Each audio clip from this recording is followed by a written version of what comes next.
কবি পূর্ণেন্দু পত্রীর কবিতা যে টেলিফোন আসার কথা। পাঠে আমি অনিন্দিতা দাস।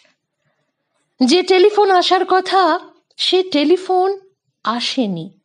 প্রতীক্ষাতে প্রতীক্ষাতে সূর্য ডোবে রক্তপাতে, সব নিভিয়ে একলা আকাশ নিজের শূন্য বিছাতে।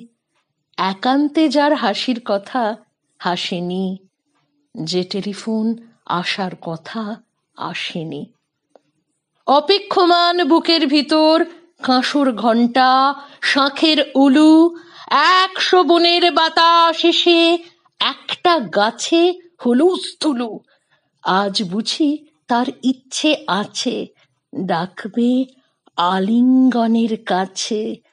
দিঘির পাড়ে হারিয়ে যেতে, সাঁতার জলে মত্ত নাচে। এখনো কি ডাকার সাজে সাজেনি?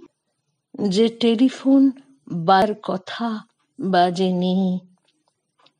তৃষ্ণা যেন জলের ফোঁটা, বাড়তে বাড়তে বৃষ্টি বাদল। তৃষ্ণা যেন ধূপের কাঠি, গন্ধে আঁকে সুখের আদল। আঁখা মনের সবটা খালি, মরা নদীর চড়ার বালি। অথচ ঘর দুয়ার জুড়ে তৃষ্ণা বাজায় করতালি।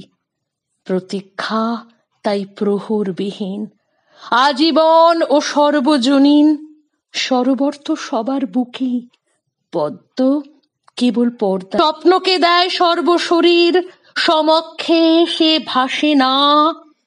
টেলিফোন আসার কথা সচরাচর আসে না। পাঠ করে শোনালাম কবি পূর্ণেন্দু টেলিফোন আসার কথা। পাঠে আমি অনিন্দিতা দাস। নমস্কার।